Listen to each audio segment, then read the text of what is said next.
In 1958, the entire population of St. Bartholomew's Catholic School vanished overnight. 127 students, 8 nuns, 3 priests, gone without explanation. No bodies were found. No missing person reports filed. No signs of evacuation. The official diocese statement claimed they were transferred to other institutions during emergency renovations, but no schools had records of receiving them. For 50 years, the abandoned building rotted on Millbrook Hill, its broken windows staring down at the town, its halls holding only silence and dust. Then, in 2008, Michael Donnelly found his great-aunt's hidden journal in her attic. Sister Agatha had taught at St. Bartholomew's.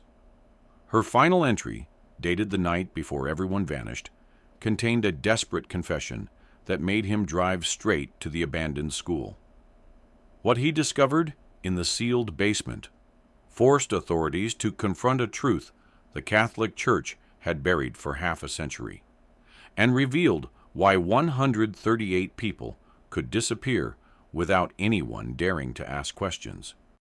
Michael Donnelly's hands were black with dust and insulation fibers, the attic air thick enough to choke on. October in Pennsylvania meant the space above his great-aunt's house was cold enough to see his breath, but sweat still ran down his back as he sorted through boxes of Sister Agatha's things. His mother had refused to come up here. "Just throw it all away," she'd said, her voice tight. "Whatever's up there, it should have died with her." But Michael couldn't just throw away someone's entire life.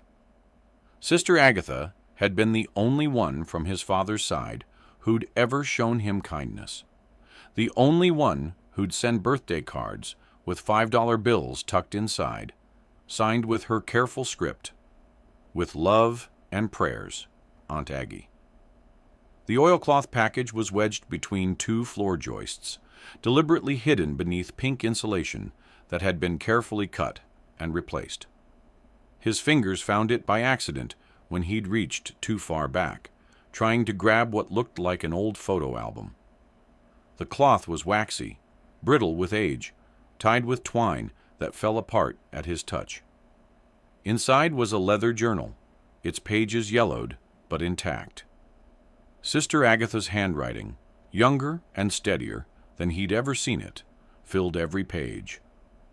March 1st, 1958. The Henley twins came to morning mass with fever. Marie kept laying her head on Margaret's shoulder. Margaret held her hand through the entire service. Their mother insisted they were fine, just tired. But I saw the sweat on their faces, heard the wheeze in their breath during hymns. I should have sent them home. March 3rd, 1958. Both twins collapsed during arithmetic. They fell at exactly the same moment, like puppets with cut strings. Dr. Morrison confirmed what I feared: tuberculosis. He wanted to alert the county health department immediately, but Monsignor Hale refused. "We handle our troubles internally," he said. The twins were moved to the basement infirmary. Their parents were told they had scarlet fever, nothing to worry about, best to keep them isolated for everyone's safety. March 5th, 1958. Lucy Morse and Patricia Donnelly sat outside the infirmary door today, trying to sing to the twins through the wood. Lucy had made get-well cards with crayons.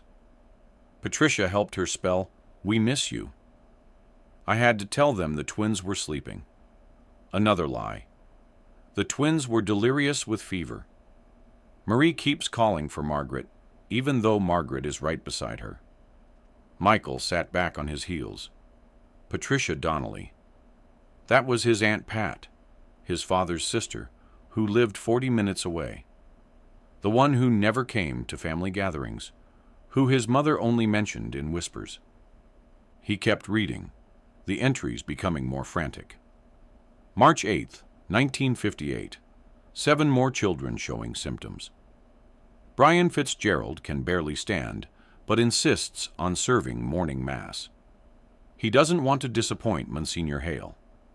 The child is 11 years old and burning with fever, but still worried about disappointing that man. His brother Tommy walked him to school today, had to practically carry him. I told Tommy that Brian was just tired. The lies come so easily now. March 10th, 1958. Patricia asked me today if Lucy was sick. Lucy hasn't been in class for 2 days. I told Patricia that Lucy's family went to visit relatives, but Lucy is in the basement with the twins, coughing blood onto her pillow. She keeps asking for Patricia, wants to show her the story she's been writing about 2 girls who become teachers together. I promised to give it to Patricia. Another lie. Monsignor says no contact with the healthy children. Michael pulled out his phone, Googled St. Bartholomew's School, Pennsylvania, 1958. The first result made his throat close. Historic mystery. Entire Catholic school vanishes without trace. But it was the second result that made him stand up so fast he hit his head on a beam. Local woman, 67, still searching for childhood friend who disappeared with St. Bartholomew's School. The photo showed an older woman with tired eyes standing in front of the abandoned school. The caption read, "Patricia Donnelly never stopped wondering what happened to her best friend Lucy Morse when St. Bartholomew's mysteriously closed in 1958. He looked back at the journal, flipping to March the 16th, 1958. Sister Agatha's final entry. They're sealing them in tonight. All of them. 43 children now sick, plus the staff who tried to help. Monsignor Hale says it's God's will that the scandal of a tuberculosis outbreak would destroy the church's mission in Pennsylvania. He says they're dying anyway, that this is mercy. But I was just in the basement. Lucy Morse was awake, writing in her notebook by candlelight. She asked me to tell Patricia she was sorry she couldn't finish their story. Brian Fitzgerald was helping the younger children drink water, his hands shaking with fever, but still trying to be helpful. The Henley twins were singing softly to each other, some lullaby their mother used to sing. They're not dying. They're sick, but they're not dying. Not yet. The construction workers arrive at midnight. Monsignor told them they're sealing old storage tunnels. They don't know there are children behind those walls. I should stop this. I should scream until someone listens. But I am a coward. I am leaving tonight, transferred to St. Mary's in Harrisburg, with sworn silence as my penance. The children are still breathing. God forgive me, the children are still breathing. Michael's phone rang, making him jump. His mother. Did you finish up there? Dinner's getting cold. Mom, his voice came out strangled. Mom, what happened at St. Bartholomew's? Silence. Then, come home. Now. Mom, Aunt Pat. Your Aunt Pat destroyed her life, looking for answers that don't exist. Whatever you found, leave it there. The line went dead. Michael looked at the journal, then at his phone, showing Pat's face in that news article. She'd been searching for 50 years. For Lucy Morse, her best friend, who was writing a story about 2 girls who become teachers together. He tucked the journal inside his jacket and headed for the attic stairs. His mother stood at the bottom, her face pale. You don't understand what you're playing with, she said. 138 people vanished. Aunt Pat's best friend is gone, has been gone for 50 years. Some stones don't need turning. What if it was me? Michael asked. What if I vanished, and someone knew the truth but said nothing? His mother's face crumpled. Michael, please. This family has suffered enough. But Michael was already grabbing his car keys. As he drove toward Millbrook, toward Aunt Pat, he barely knew. He thought about Lucy Morse in a basement, writing by candlelight, asking forgiveness for not finishing a story. About Brian Fitzgerald, 11 years old with fever, still helping younger children drink water. About the Henley twins, singing lullabies to each other in the dark. They hadn't just been numbers. They'd been children with friends, with stories, with songs. And for 50 years, everyone who knew the truth had chosen silence over justice. Pat's house was small, neat, with a garden ready for winter. When she answered the door, her eyes went immediately to the journal visible in his jacket. "You're Robert's son," she said. "Yes, and you're looking for Lucy Morse." Pat's legs gave out. Michael caught her arm, helped her to a chair. "How do you know about Lucy?" Michael handed her the journal. "Because Sister Agatha wrote about her, about how she was writing a story about two girls who become teachers together, about how she asked for you at the end." Pat opened the journal with shaking hands, found the entry about Lucy. A sob escaped her. "She was writing that story for my birthday, April 10th. We were going to be teachers and write children's books together and live next door to each other." Pat's finger traced the words. "I've been looking for her for 50 years. Everyone said I was crazy, that she was just transferred to another school. But I knew. Lucy was shy. She would have written to me. She would have found a way to say goodbye." She looked up at Michael, tears streaming down her face. "Where is she?" "I think," Michael said carefully, "she's still at St. Bartholomew's, in the basement, where they sealed them in." Pat's living room was a shrine to one person, Lucy Morse. Not obsessive, not overwhelming, but clear in its focus. A corkboard held yellowed newspaper clippings about the school closure, a map of Pennsylvania with pins marking Catholic schools she'd contacted, and in the center, a single photograph. Two girls, maybe 10 years old, arms around each other, grinning at the camera.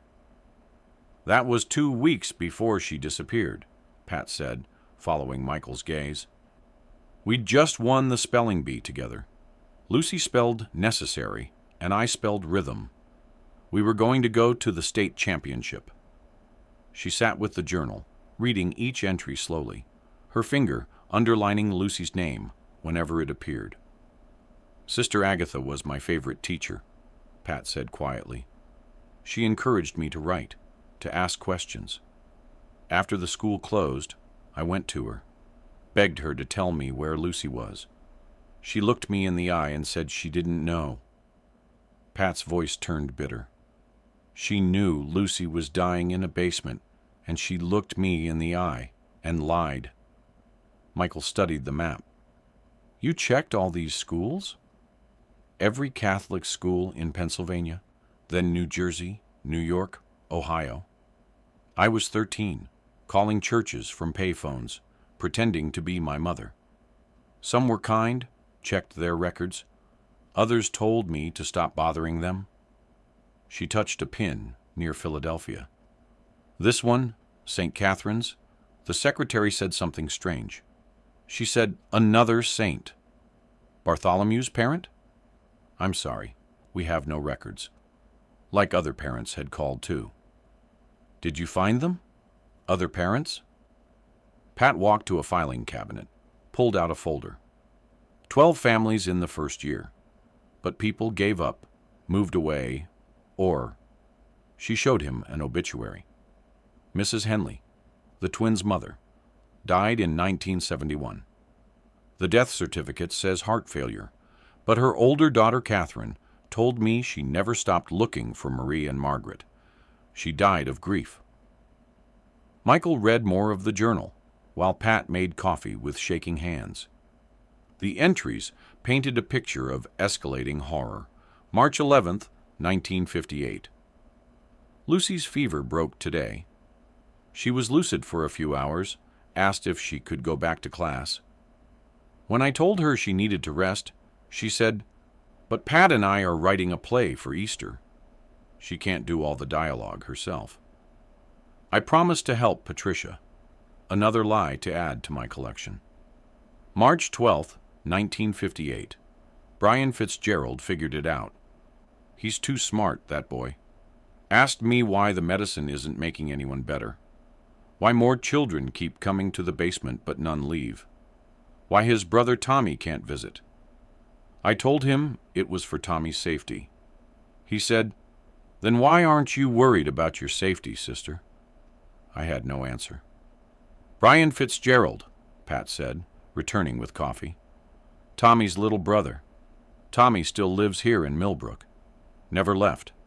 Never married. Like he's waiting for Brian to come home. He's been waiting 50 years? We meet for coffee sometimes. Two people who never got over it. He told me once that the last time he saw Brian, Brian gave him his lucky penny. Said, "Hold this for me until tomorrow." There was no tomorrow. She pulled out a phone book, an actual phone book, and found Tommy's number. Her hand hesitated over the phone. "I've never told him I was still actively looking," she admitted. "He seems so fragile, like hope might break him." "He deserves to know," Michael said. Pat dialed. The conversation was brief, her voice gentle. "Tommy? It's Pat. I need you to come over. Yes, now. It's about Brian." They waited in silence, Pat still reading the journal, occasionally gasping at entries. March 14th, 1958. The Henley twins died today, within minutes of each other. Marie went first, and Margaret seemed to know instantly. She just said, "Wait for me, Marie," and closed her eyes. They were 9 years old. Monsignor Hale said a prayer over them. I wanted to strike him. 20 minutes later, Tommy Fitzgerald arrived. 68 years old, weathered, wearing a janitor's uniform from St. Sebastian's nursing home. His eyes went immediately to the journal. "That's Sister Agatha's handwriting," he said. "I'd know it anywhere. She taught me fractions." Pat handed him the journal, open to an entry about Brian. Tommy read, his hands beginning to shake. March 15th, 1958. Brian Fitzgerald helped me distribute water to the sicker children today. His fever is 103, but he insisted. He made each child smile, told them jokes, said his brother Tommy was going to bring comic books for everyone. He doesn't know Tommy isn't allowed near the school anymore. This child has more grace than any of us adults. He was helping, Tommy whispered. Even sick, he was helping others. "Tommy," Pat said gently, "there's more." The last entry, March 16th. Tommy read Sister Agatha's final confession about the children being sealed in while still breathing. His face went white, then red, then white again. "Alive," he said, the word barely audible. "They sealed him in alive." "We need to go to the school," Michael said. "The journal mentions the basement entrance near the kitchen. If we can find where they sealed..." Tommy was already standing. "I know where it is. I've been in that building hundreds of times over the years. Looking, always looking. But I never knew about walls being built." "It's a crime scene now," Pat said. "If we find something, we need to involve police." "After," Tommy said, his voice stronger than Michael had heard it. "After we know for sure. I've waited 50 years. I'm not waiting for warrants and bureaucracy." They drove in Pat's car, Tommy giving directions he could probably recite in his sleep. The school loomed on its hill, a darkness against stars. They parked at the bottom of the overgrown drive. "I have bolt cutters in the trunk," Pat said, surprising Michael. "I've been prepared for this for decades." They cut through the fence, walked up the crumbling drive. The front door's plywood had been torn away by previous trespassers. Their flashlights cut through darkness that felt alive, waiting. The main hallway stretched before them, checkerboard floor tiles broken like scattered teeth. On the walls, children's artwork still hung. Faded construction paper butterflies, a banner reading Spring Concert 1958, never performed. Tommy moved like he knew every inch, leading them past empty classrooms where desks still sat in rows. In one room, a chalkboard still showed the date, March 14th, 1958. Below it, in a child's handwriting, weekend homework. Write about what you want to be when you grow up. Lucy's classroom, Pat whispered. She walked to a desk in the third row, touched it gently. She sat here. I sat right behind her, so we could pass notes. Tommy was already moving toward the kitchen, his flashlight steady. The basement door should be here. They found it painted the same institutional green as the walls. The door was locked, but the wood around the lock was soft with rot. Tommy put his shoulder to it, and it gave way with a wet crack. The stairs descended into black. The smell hit them immediately, mold, decay, and something else. Something sweet and wrong. At the bottom, a normal basement stretched out. Boiler room, storage areas, janitor's supplies frozen in time. But Tommy was moving with purpose now, past the boiler, toward what should have been a corridor. He stopped so suddenly Pat ran into him. There, he breathed. A wall that didn't belong. Newer concrete, different color, clearly added after the original construction. And at the bottom, where the wall met the floor, scratch marks. Deep gouges in the concrete, dozens of them, at different heights, child heights. Tommy fell to his knees, his hands touching the scratches. They tried to get out. They were alive, and they tried to get out. Pat's flashlight found something else, written on the wall in what looked like chalk, barely visible. Lucy M. was here. She made a sound like she'd been punched. She was here. My Lucy was here. Michael ran his hands along the wall, found seams where concrete blocks had been mortared together. We can break through this. We need tools, but we can break through. No, Tommy said, standing. We do this right. We call the FBI. We make sure nothing gets covered up this time. He looked at Pat. They deserve that. Lucy and Brian and all of them. They deserve to have their story told right. Pat nodded, tears streaming down her face. 50 years of secrets. It ends tonight. As they climbed back up the stairs to call authorities, Michael looked back at the scratches on the wall. Children had died, trying to claw their way out while the world above went on, believing lies. But the lies were over now. The truth was literally carved in concrete, waiting to be revealed. The FBI arrived at dawn, 6 black SUVs winding up the hill to St. Bartholomew's. Agent Sarah Cole, mid-40s with sharp eyes, took charge immediately. Within an hour, the school was wrapped in crime scene tape, and forensic teams were descending into the basement. Pat, Michael, and Tommy waited in the makeshift command center set up in the school's main office. Through the window, they could see more vehicles arriving. State police, the coroner's van, media vans kept at a distance by barriers. I need to understand, Agent Cole said, studying the journal. This Sister Agatha, she died 2 weeks ago? October 3rd, Michael confirmed.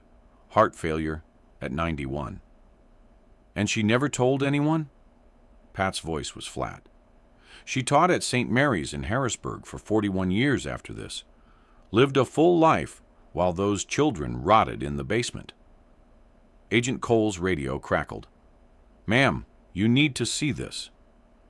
They descended back into the basement where FBI agents had set up work lights. The scratched wall was now fully illuminated, revealing not just Lucy M. was here, but dozens of names, messages, scratched at different heights with different implements. They told us to stop crying, said crying meant we were sick. But Marie wouldn't stop. She kept asking for her sister Margaret. So they took Marie first. Then Margaret, 3 days later. Brian tried to remember all our names, scratched them into the wall with a broken spoon handle. Tommy helped him until his fingers bled.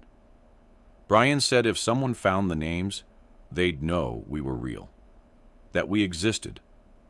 I'm sorry, Tommy. I'm sorry we couldn't save him. Brian fought them. Even at the end, he fought. We're still here, behind the walls, under the floors. Can you hear us? 43 of us now. They bring new ones, but they don't last long. Please, someone, anyone. We're still here. Look for the names. Brian wrote all our names. Find them. Please, find us. Tommy was photographing every inscription with his phone, tears running down his face. Brian wrote my name. He thought I'd come for him. An agent with a sledgehammer looked to Cole for permission. She nodded. The first blow echoed like thunder. The old mortar crumbled easily. Whoever had built this wall had worked fast, not well. Within minutes, they'd opened a gap large enough to see through. The smell that escaped made everyone step back. Sweet, thick, wrong. Cole went through first, her flashlight cutting through 50 years of darkness.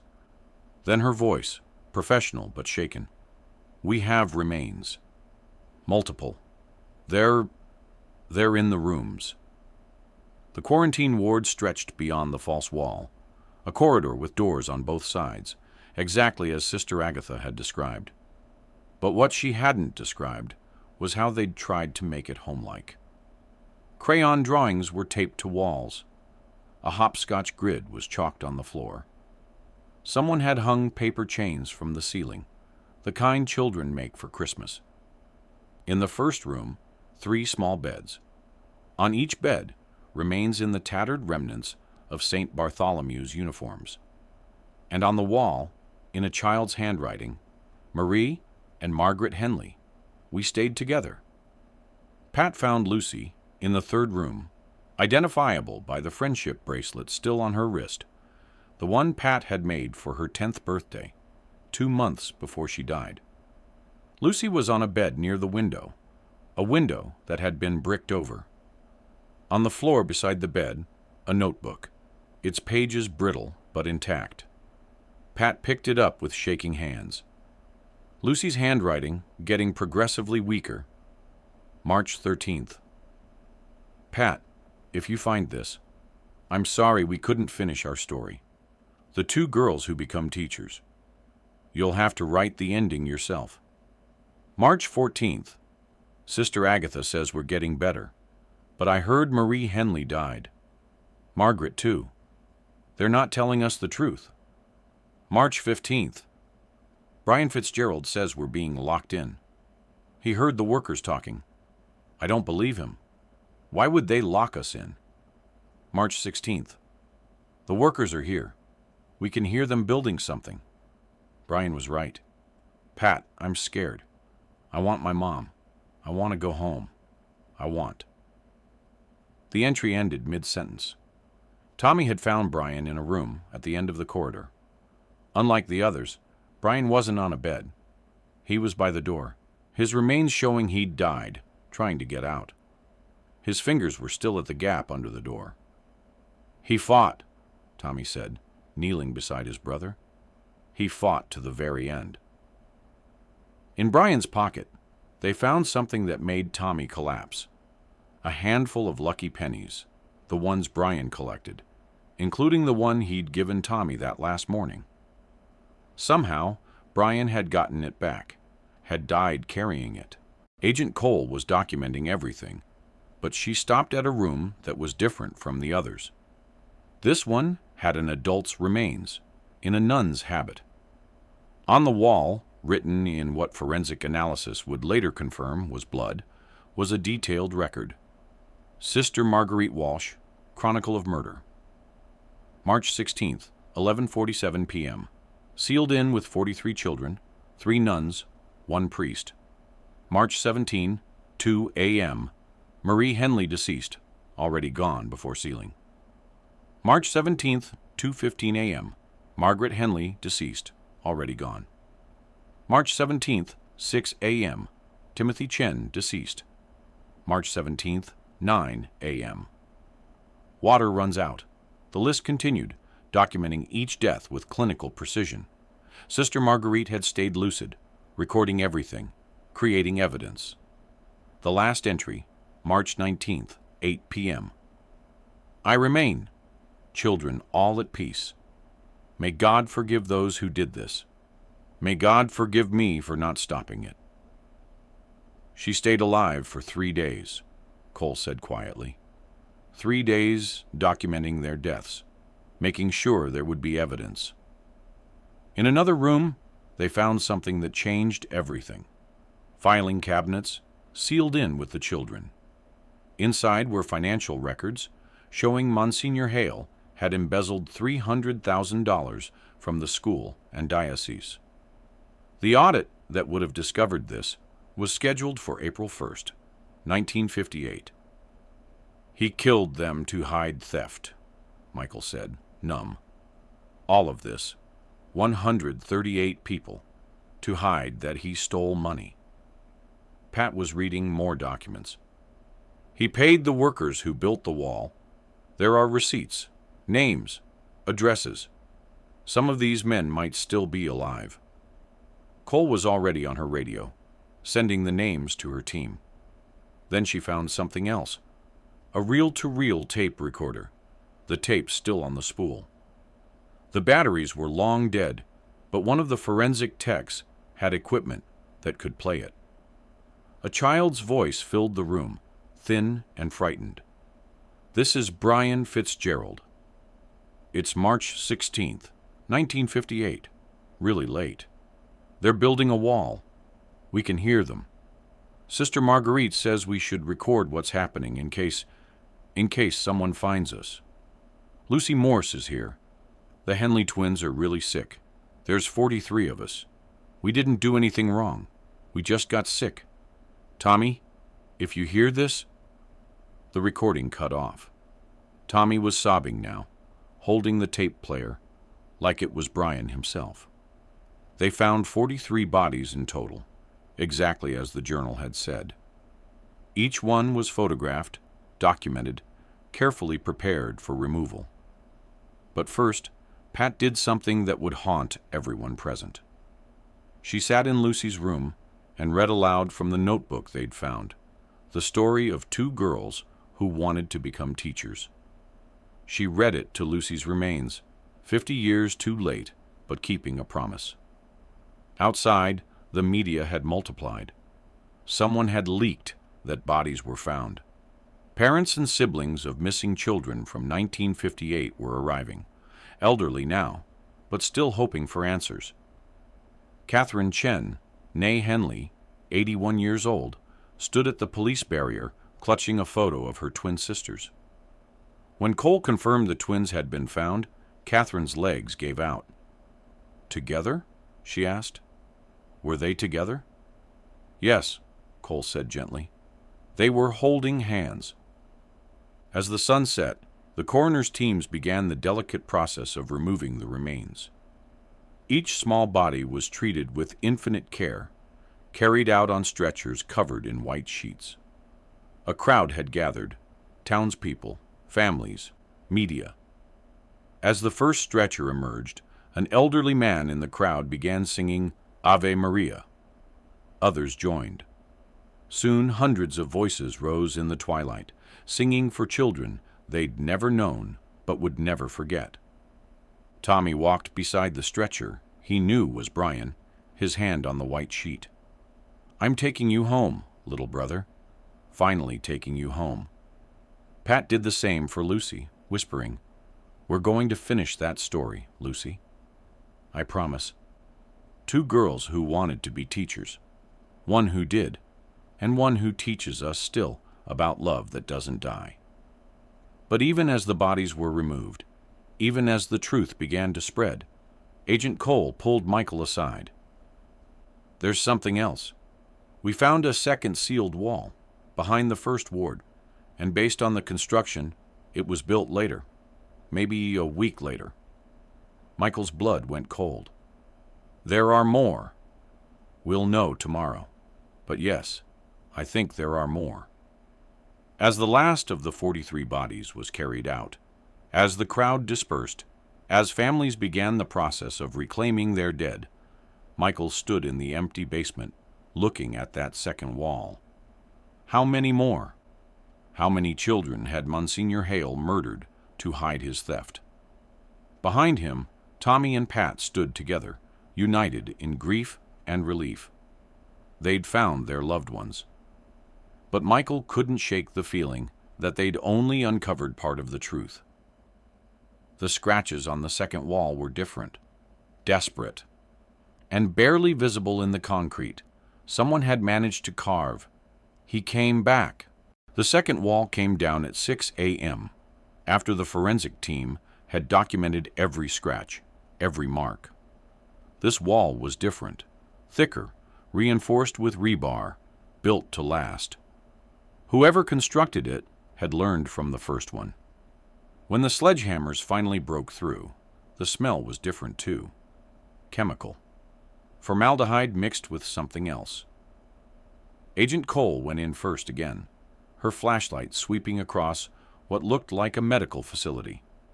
Stainless steel tables, glass cabinets full of medicine bottles, and in the center of the room, a desk with papers still spread across it. "This isn't a quarantine ward," she said. "This is something else." Pat and Tommy had refused to leave, despite FBI protests. They stood at the breach in the wall as Cole's team entered. Michael watched their faces change as they realized what they were seeing. No bodies in beds this time. Instead, medical equipment, charts on the walls, and in a filing cabinet that Cole opened, records that made her radio immediately for additional agents. "We need the CDC here, now." The papers on the desk were in Monsignor Hale's handwriting, dated March 23, 1958, a week after the first group was sealed. "The situation has evolved beyond initial parameters. Bishop Morrison insists the contamination must be complete to justify total closure. The surviving children who showed natural immunity present a problem. They cannot be released. They know too much. But their deaths must appear connected to the outbreak. Dr. Harold Morrison, no relation to the bishop, has agreed to assist. His medical license was revoked in Pennsylvania, but his knowledge of infectious diseases remains useful. We have identified 12 children who survived exposure without infection. They are being held in the secondary ward." 12 more children, Pat whispered. "He kept 12 more children." Tommy was reading over her shoulder. March 23rd. The school was already closed. The parents already told their children were transferred, but 12 were still alive. They found them in rooms behind the medical area. These deaths were different. No peaceful arrangements on beds. These children had been experimented on. The medical records, preserved in a sealed cabinet, told the story. Subject 1, Emma Hoffman, age 13. Natural immunity to tuberculosis. Testing alternative pathogens to ensure complete elimination. Subject 2, David Keller, age 10. Remarkable resistance. Increased dosages required. The records went on, clinical and horrifying. 12 children who had survived the initial outbreak, kept for an additional week, while Hale and the disgraced doctor tried to find ways to kill them that would look like tuberculosis. In the last room, they found something that made even the experienced FBI agents step back. A child had managed to write on the wall in what looked like iodine from the medical supplies. They said we were special, said we didn't get sick, said they needed to understand why. But they're just trying to find new ways to make us sick. Sarah got out. Sarah ran. I hope Sarah made it. Sarah, Cole said immediately into her radio. Check the 1958 records for any student named Sarah. While her team worked, Michael found Tommy staring at one of the medical charts. David Brennan, Tommy said. Another child with my brother's last name. No relation, but, God, he was Brian's age. The chart showed David had survived 11 days in the second ward before succumbing to what Hale had labeled experimental pathogen number 4. Pat was in another room, where she'd found children's belongings in a box. Shoes, each pair labeled with a name. 12 pairs. But she was counting them again. 11, she said. There are only 11 pairs. Cole checked the records again. Sarah Walsh, 9 years old. Her belongings aren't here. They searched every room, every corner. No remains for Sarah Walsh. No medical records after March 28th. Just that message on the wall. Sarah got out. She escaped, Michael said. A 9-year-old girl escaped from here. But where did she go? Tommy asked. If she got out, why didn't she tell anyone? Cole was already on her phone, calling her team.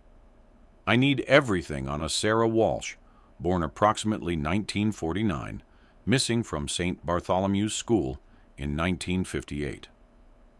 They emerged from the basement to find the crowd had grown. Word of the second wall had leaked. Parents who'd thought their children were in the first group were now hoping against hope they might be in the second, that there might be different answers. But there was also an elderly woman standing apart from the crowd, watching everything with an expression Michael couldn't read. She was well-dressed, probably late 70s, with white hair and sharp eyes. When she saw them emerge, she walked directly to Agent Cole. My name is Sarah Walsh Henderson, she said clearly. I escaped from St. Bartholomew's basement on March 28, 1958. I've been waiting 50 years for someone to find that room. The silence was absolute. Even the reporters stopped talking. Cole recovered first. Ma'am, I need you to come with us. I'll tell you everything, Sarah said. But first, I need to know, did you find David Keller? Yes, Cole said gently. We found all 12. Sarah closed her eyes. David helped me escape. Distracted Dr. Morrison so I could run. He was 10 years old, and he saved my life.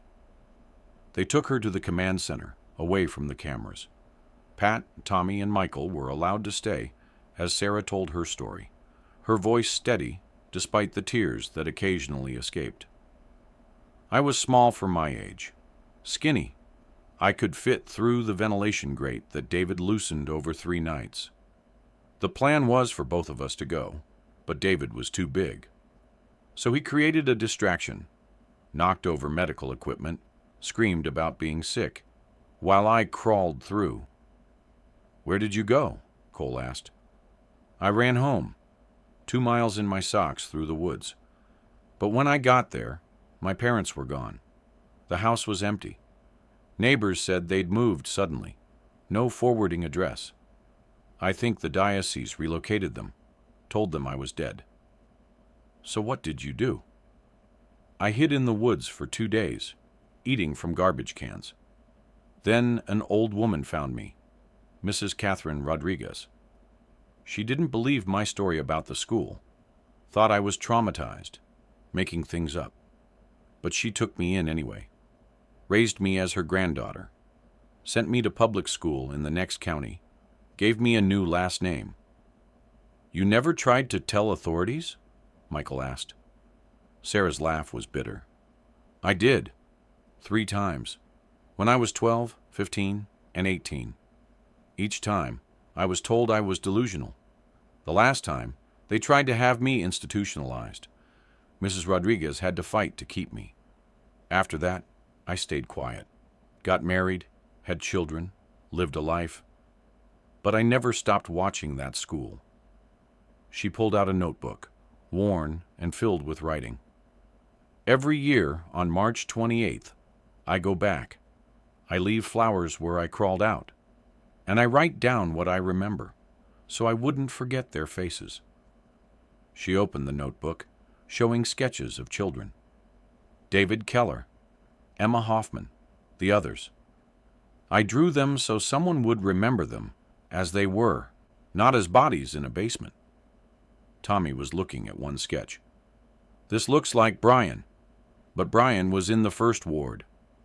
Sarah studied it. "That's David Brennan. He talked about Brian Fitzgerald constantly. Said they weren't related, but he felt like Brian was his brother because they shared a name. David was so proud that he'd survived when the other Brennan boy hadn't. Then he realized what survival meant in that place." Pat touched Sarah's hand. "You've been carrying this alone for 50 years. "Not alone," Sarah said.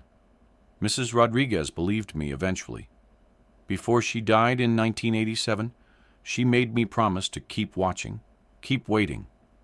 She said the truth always surfaces eventually. It just took 50 years. Cole's phone rang. She stepped away, then returned with a strange expression.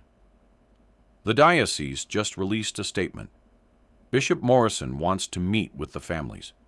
He's 91, claims he's ready to share what he knows about the tragedy."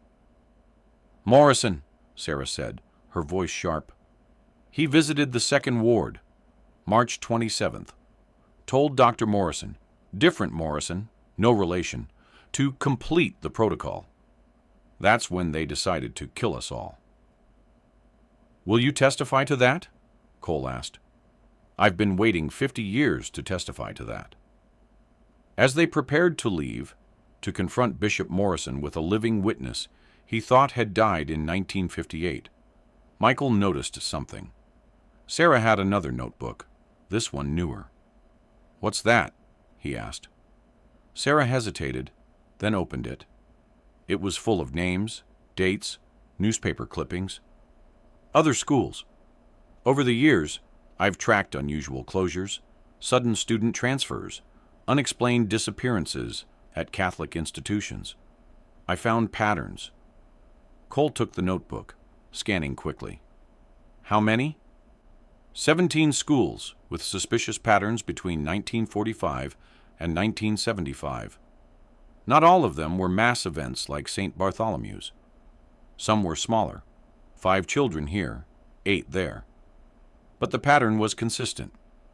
Problem arises, children disappear, records destroyed, families relocated or discredited. The scope of it was staggering. St. Bartholomew's wasn't unique. It was just the largest, the boldest, the one where they'd made mistakes. They thought they'd perfected it by 1958, Sarah said. But they didn't count on one scared 9-year-old girl being small enough to fit through a ventilation grate. As they left the school, the noon sun high overhead, Michael looked back at the building. In the basement, forensic teams were still removing the 12 bodies from the second ward. 55 children total, murdered to hide theft and protect reputation. But one had survived. One had escaped to bear witness. And now, 50 years later, Sarah Walsh Henderson was about to face the man who'd ordered her death. Bishop Morrison's mansion sat on manicured grounds outside Philadelphia, 30 acres of wealth accumulated over decades.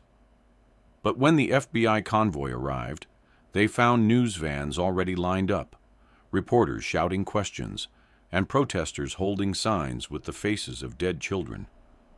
Morrison's lawyer met them at the door, Kenneth Frost, expensive suit, calculating eyes.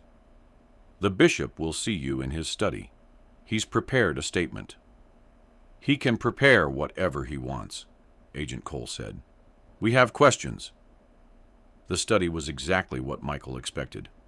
Dark wood, leather-bound theological volumes, photographs of Morrison with powerful figures spanning decades. The bishop himself sat behind a massive desk, 91 years old but still imposing, wearing his full clerical regalia as if it were armor. "I understand you've found the children," Morrison began, his voice still strong. "A tragedy. Monsignor Hale clearly lost his way." "Stop," Sarah said, stepping forward. Morrison's face went white. For 10 seconds he said nothing, staring at the woman he'd thought dead for 50 years. "Sarah Walsh," he finally whispered. "Sarah Walsh, Henderson now. Married, 2 children, 4 grandchildren. The life you tried to steal." Morrison's lawyer stepped forward. "I don't know what this person has told you, but I was in the 2nd ward," Sarah said clearly. "March 27th, 1958. You came down to the basement. You told Dr. Morrison to complete the protocol. You looked right at me, a 9-year-old girl, and said we were unfortunate but necessary casualties." The bishop's composure cracked. "You're mistaken, traumatized, children's memories." Pat pulled out the journal they'd found in the 2nd ward, Dr. Morrison's medical notes. She read aloud. "March 27th, 3 p.m. Bishop Morrison visited. Approved acceleration of protocol. Specified that all 12 subjects must be eliminated within 48 hours. Concerned that Sarah Walsh's small size might allow escape through ventilation. Ordered grates welded shut." "But you didn't weld them in time," Sarah said. "David Keller had already loosened one. He saved my life while you were trying to end it." Morrison stood, shaking. "You don't understand what was at stake. The scandal would have destroyed the church in Pennsylvania. Thousands would have lost their faith." "So you murdered children to protect faith?" Tommy asked, his voice dangerous. "Hale murdered them. I simply didn't intervene." Cole played the recording they'd found, Hale's voice filling the room. "Morrison insists the contamination must be complete. The bishop says 12 more casualties are acceptable to protect the mission." Morrison sank back into his chair. "That's Hale's interpretation. I never explicitly—" "You visited dying children and told the doctor to finish killing them," Michael said. "There's nothing implicit about that." The lawyer tried to intervene. "Bishop Morrison has immunity agreements from 1962, which don't cover murders discovered after the fact," Cole said. "Bishop Morrison, you're under arrest for conspiracy to commit murder, 55 counts." But Morrison wasn't looking at her. He was staring at Sarah. "How did you survive? Not just the escape, after. How did you live, knowing what you knew?" Sarah's answer was simple. "Love. A woman who didn't birth me became my grandmother. Friends who didn't know my real name became my family. I built a life on top of the grave you tried to put me in. That's how we survive monsters like you. We choose love despite the hate you taught us." As Cole moved to arrest him, Morrison did something unexpected. He pulled out a key from his desk, handed it to Pat. "Safety Deposit Box 472, First National Bank of Millbrook. I've been adding to it for 50 years. "What is it?" Pat asked. "Names. Every child who's ever disappeared in our diocese under suspicious circumstances, not just St. Bartholomew's. Going back to 1943. I kept records of everything, thinking someday I might atone." "Atone?" Tommy laughed bitterly. "You kept records while children died?" "I was young when it started. By the time I had power, I was complicit. The only thing I could do was document it, hope someone would eventually find it." Michael couldn't believe what he was hearing. "You documented murders instead of stopping them." "Do you know what they do to priests who talk?" Morrison asked. "Father Raymond tried to report the St. Catherine's incident in 1962. They found him in his car, in the Susquehanna River. Suicide, they said. Father Dennis, who handled our finances, he developed a conscience in 1971. Heart attack at 42. Healthy man, perfect health, sudden heart attack." You're saying the church killed priests? Cole asked. I'm saying people with power protect that power. The church is just one expression of it. Morrison looked at Sarah again. I'm glad you survived. It's the only good thing to come from all of this. Sarah's response was cold. I survived despite you, not because of you. And my survival isn't good because it makes you feel better. It's good because I got to live, love, have children, things you stole from 55 others. As they led Morrison away in handcuffs, photographers erupting outside, his lawyer frantically making calls, Morrison turned one last time. The safety deposit box. There's a list at the bottom. 7 names with stars. Those are children who survived, like Sarah, hidden with new identities. I made sure they were safe, that the church never found them. You knew about other survivors? Sarah gasped. I saved who I could without exposing myself. 7 over 30 years. It's not enough, but it's something. After Morrison was gone, after the chaos of his arrest had settled, they went to the bank. The safety deposit box was larger than expected, filled with documents, photographs, and at the bottom, 7 files marked with stars. Sarah read the names, tears streaming down her face. Angela Hoffman, Robert Chen, Maria Santos, James Ricci, all from different incidents, all given new identities, relocated with families who didn't know their real histories. We need to find them, Pat said. They deserve to know they weren't alone. Cole was already coordinating with her team. We'll track them down carefully. Some might not want to be found. They built lives on top of trauma, like Sarah. Tommy was reading through other files. 312 names total. 312 children who disappeared between 1943 and 1975. He looked up. St. Bartholomew's wasn't even the worst. Look at this. St. Joseph's Industrial School, 1947. 83 boys transferred after a fire. No records of where they went. The scale of it was overwhelming. Decades of systematic murder, covered up by an institution that preached morality while practicing evil. That evening, they gathered at Pat's house, Pat, Michael, Tommy, and Sarah. The FBI was processing evidence. The media was in frenzy. The Catholic Church was in crisis. But in Pat's small living room, 4 people sat with tea, looking at photographs of dead children.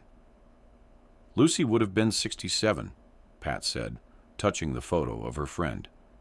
Maybe a grandmother, definitely a teacher. Brian would have been 69, Tommy added. He wanted to be a fireman, save people. Sarah pulled out her sketch of David Keller. David would have been 68. He wanted to be a doctor, a real one, not like the monster who killed him. Michael looked at these 3 survivors. Pat, who'd searched for 50 years, Tommy, who'd waited for 50 years, Sarah, who'd hidden for 50 years. All of them shaped by one man's greed and another man's cowardice. What happens now? He asked. Now we bury them properly, Pat said. All 55 from St. Bartholomew's, with their real names, their real stories. And we keep looking, Sarah added. Morrison's records show 17 other sites, hundreds of children who deserve to be found. The church will fight, Tommy said. They'll claim these are isolated incidents, bad actors, not systemic. Then we prove them wrong, Sarah said firmly. I've been documenting for 50 years. I have names, dates, patterns, and now we have Morrison's records. We can show this wasn't random. It was policy. As night fell, as the media continued to report the story that was reshaping American Catholicism, 4 people sat planning how to find and name hundreds of murdered children. It would take years, maybe decades. But Lucy Morse and Brian Fitzgerald and David Keller and all the others deserved that time. Outside, church bells rang for evening mass. But tonight, they sounded different. Not calling the faithful to prayer, but mourning the innocents who died in God's name. The funerals began on a gray November morning. 55 small coffins arranged in rows at Millbrook Cemetery, each draped with a white cloth embroidered with the child's name. The Henley twins were side by side, as they'd been in death. Brian Fitzgerald's coffin bore his collection of lucky pennies. Lucy Morse's held the story she never finished, completed now by Pat. 2 girls who wanted to become teachers, one who did, one who taught through her absence. 3,000 people came. Parents in their 80s, siblings who'd spent lifetimes wondering, grandchildren who'd grown up with family mysteries. The media was kept at a distance, but their cameras captured the sea of mourners, the mountain of flowers, the terrible arithmetic of loss. Tommy stood at Brian's coffin, reading a letter he'd written. "Brian, you gave me your lucky penny that last morning. Said, hold this for me until tomorrow. I held it for 50 years, every tomorrow that came without you. I'm giving it back now. You don't need luck anymore. You're free." Pat spoke for Lucy, her voice carrying across the silent cemetery. Lucy Morse wanted to teach children to read, to love stories the way she did. She never got that chance. But her story, the story of a 10-year-old girl who died writing by candlelight, thinking of her friend, has taught the world about courage, about love that doesn't die, about truth that refuses to stay buried. Sarah Walsh Henderson spoke last, for all of them. 55 children died at St. Bartholomew's, but they were more than victims. Marie Henley played piano. Margaret Henley sang. Brian Fitzgerald collected pennies and helped younger children. Lucy Morse wrote stories. David Keller saved my life. They were real children with real dreams, and they deserved to be remembered for who they were, not just how they died. After the service, as families gathered around individual graves for private goodbyes, Agent Cole approached Pat with a file. "We found something in Morrison's papers about your transfer from St. Bartholomew's." Pat took the file, read Sister Agatha's 1957 recommendation. "Patricia Donnelly asks too many questions, shows signs of defiance against authority. Recommend immediate transfer before she influences others, particularly Lucy Morse." "She saved you," Cole said. "Sister Agatha knew what was coming. Maybe not murder, but something. She got you out." Pat stared at the paper. "But not Lucy. She saved me, but not Lucy." Could she have saved Lucy without revealing she knew something? Pat would never know. Sister Agatha had taken that answer to her grave 2 months ago, never knowing her journal would finally expose the truth. Michael found Tommy at Brian's grave as the crowd dispersed. Tommy was arranging the flowers people had left, making sure each one was visible. "There's something else," Michael said gently. "The FBI found adoption records. 3 of the 7 survivors Morrison mentioned, they were adopted by families in Millbrook. They've been here all along, not knowing their real identities." Tommy looked up sharply. "Who?" "Robert Chen. He's actually James Patterson, the hardware store owner. Maria Santos is Mary Sullivan, the librarian. They've lived here their whole lives, walking past that school, never knowing they escaped from it. Do they want to know? The FBI is approaching them carefully. Some trauma is better left buried if the person has found peace." That afternoon, while families held private gatherings, Sarah sat with Agent Cole in the FBI Command Center, going through Morrison's records page by page. They'd found references to something called the Innocent Protocol, a standardized procedure for making children disappear. "Look at this," Sarah said, pointing to a document from 1961. After St. Bartholomew's, they refined it. Smaller numbers, better documentation, more believable cover stories. They learned from their mistakes. St. Bartholomew's was too big, Cole agreed. Too many families asking questions. After that, they kept it to 5 or 6 children at a time. Easier to manage, harder to detect. Pat arrived with boxes of her own research, 50 years of notes, letters, dead-end leads. "I want to help find the others." Morrison's list has 312 names. Those children deserve what we gave Lucy and Brian today. Recognition, proper burial, their stories told. Over the next hours, they began matching Pat's research with Morrison's records, finding patterns. Schools that closed suddenly. Families that moved without warning. Children who entered the Catholic system and never emerged. Then Michael noticed something in the financial records. These payments to construction companies, they're not just for St. Bartholomew's. Look, March 1962, April 1967, September 1971. All to different companies, all for renovation work at schools that closed immediately after. They kept building walls, Tommy said, understanding. Other basements, other hidden rooms. Cole's phone rang. She listened, then put it on speaker. It was an agent at Morrison's mansion. "We found another room, hidden behind his library. It's full of photographs, children's photographs, hundreds of them."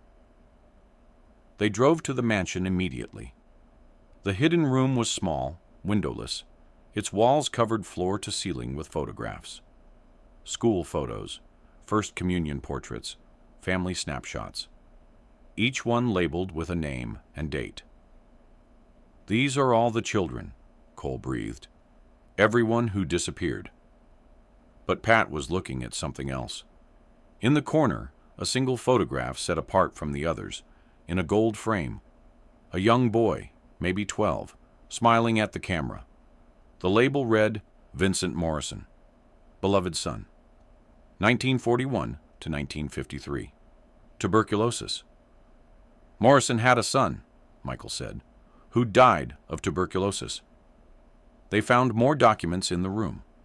Vincent Morrison had died at a Catholic sanatorium in 1953.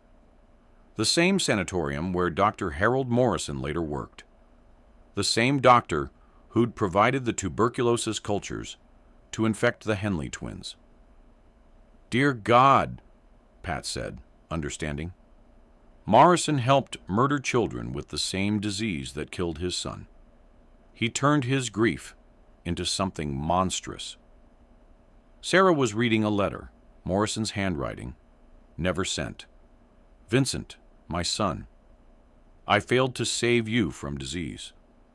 But I saved the church from a different disease, scandal. Every child who died to protect our mission is a sacrifice that honors your memory. You would understand. You always understood that God's work requires terrible choices." He convinced himself he was honoring his dead son, Tommy said, disgusted, by murdering other people's children. As they documented the room, Cole's phone rang again. This time, it was the district attorney. "Morrison's lawyer is offering a deal. Full confession, all records, every location, every name, in exchange for house arrest instead of prison. He's 91, claims he'll die in custody." "No," Tommy said immediately. "He dies in prison, or there's no justice." But Sarah surprised them. "Take the deal." Everyone turned to stare at her. "He's the only one left who knows everything," she explained. "The other survivors, the burial sites, the people who helped. If he dies without talking, those secrets die with him.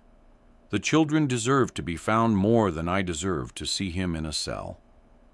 It was an impossible choice. Justice for the dead versus justice for the living. Pat finally spoke. Lucy would want the other children found. Brian would, too. Take the deal, but with conditions. He tells everything. No immunity for anyone else involved. And he pays for all the funerals, all the memorials, all of it. Cole made the call. The deal was struck. That evening, as they sat in Pat's living room, exhausted and overwhelmed, Sarah said something that would stay with all of them. We won.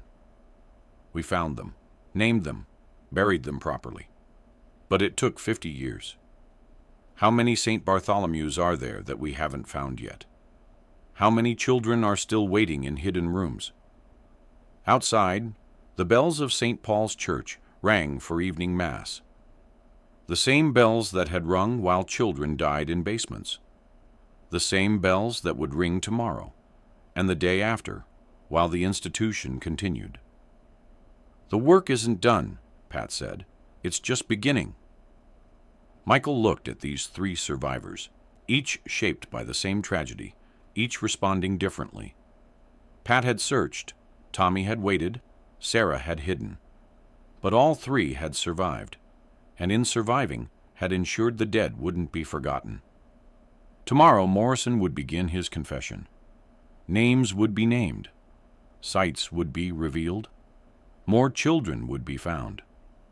The work would continue for years, maybe decades. But tonight, 55 children were properly buried, their names spoken, their stories told. It wasn't enough. It could never be enough. But it was something. And for Brian Fitzgerald and Lucy Morse and all the others, something was infinitely better than the nothing they'd had for 50 years. Morrison's confession took 3 days. He sat in his study, under house arrest, with an ankle monitor, while FBI stenographers recorded every word. Agent Cole, Pat, Tommy, and Sarah were allowed to observe from an adjoining room through closed-circuit video. The first day, he named names, not just victims, accomplices. Father Dennis O'Brien handled the money. Still alive, 93, in a nursing home in Florida. Sister Catherine Malloy helped select which children to quarantine. Dead since 1978, but her assistant, Sister Joan, knew everything. She's at St. Mary's Convent in Ohio. By noon, FBI agents across 6 states were making arrests. The second day, he revealed locations. St. Catherine's home, Allentown. Basement sealed in 1962. 15 children. Holy Redeemer School, Scranton. Garden Shed has a false floor. 8 children, 1967 St. Agnes Academy, Pittsburgh. The old bomb shelter from the 1950s. 23 children, 1971. Each location he named, Michael marked on a map. Red pins spreading across Pennsylvania like a disease. But it was the third day that broke something in all of them. There were volunteers, Morrison said, his voice steady as if discussing weather. Parents who brought sick children to us, knowing what we'd do. Widower fathers who couldn't manage. Mothers with too many mouths to feed. They'd bring the inconvenient ones, the difficult ones, the sick ones.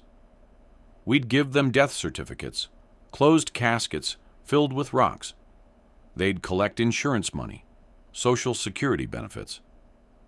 Parents sold their children to be murdered, Tommy said, his voice hollow. Morrison nodded on the screen. 17 families between 1958 and 1975. I have their names. Even Cole, professional and controlled, had to leave the room. But Morrison wasn't done. The 7 survivors I saved. I need to tell you about one. Angela Hoffman. I placed her with a family in Millbrook in 1959. Renamed her Angela Patterson. Michael felt the blood drain from his face. Angela Patterson is my mother. The room went silent. Pat turned to stare at her nephew. On the screen, Morrison continued, unaware of the bombshell he'd dropped. She was in the second ward at St. Bartholomew's, 7 years old. Sister Agatha helped me get her out before Hale ordered the final killings. We told the Pattersons she was an orphan from Philadelphia. Never told them she'd watched 12 children die in medical experiments. Michael's hands were shaking. My mother was there. She survived St. Bartholomew's? Pat grabbed his shoulders. That's why she didn't want you involved. She knows. She's always known. They drove to Michael's parents' house in silence. His mother was in the garden, planting bulbs for spring. When she saw them, Pat, Michael, and Tommy together, her face went white. You found it, she said simply. The basement. Mom, Michael's voice cracked. You were there. Angela Patterson, Angela Hoffman, sat slowly on the garden bench. I was 7. I remember everything. The white walls, the smell of formaldehyde, watching Emma die, watching David Keller die, Dr. Morrison putting needles in our arms, taking blood, always taking blood. Why didn't you ever tell anyone? I tried. When I was 12, I told my adoptive parents. They had me institutionalized for 3 months. When I got out, I learned to stay quiet. She looked at Michael. I thought, if I never spoke of it, it couldn't touch you. But then you found Agatha's journal, and I knew it was over. Mom, I'm so sorry. Don't be. 50 years of silence is enough. The other children deserve to have their story told, even if it means mine gets told too.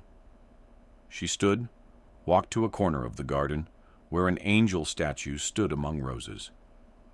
I've kept my own memorial here, 1 rose for each child who died in that white room. 12 roses. I talk to them sometimes, tell them about my life, my son, the things they never got to have. Tommy approached slowly. David Keller, you knew him? David was brave. He kept us all calm, told us stories, shared his food, even when they barely gave us any. The day I was taken out, he whispered, "Live for all of us." I've tried to. That evening, they returned to Morrison's mansion, where he was finishing his confession. But Pat had one question that hadn't been answered. Sister Agatha, you monitored her for 50 years. Did she ever try to tell anyone? Morrison looked tired. Every one of his 91 years showing. 3 times. 1961, 1968, and 1977. Each time, we intercepted her letters. Each time, we reminded her that Patricia Donnelly could still disappear. That was our leverage. Threaten the living to silence those who knew about the dead. Pat felt sick. You threatened me to keep her quiet?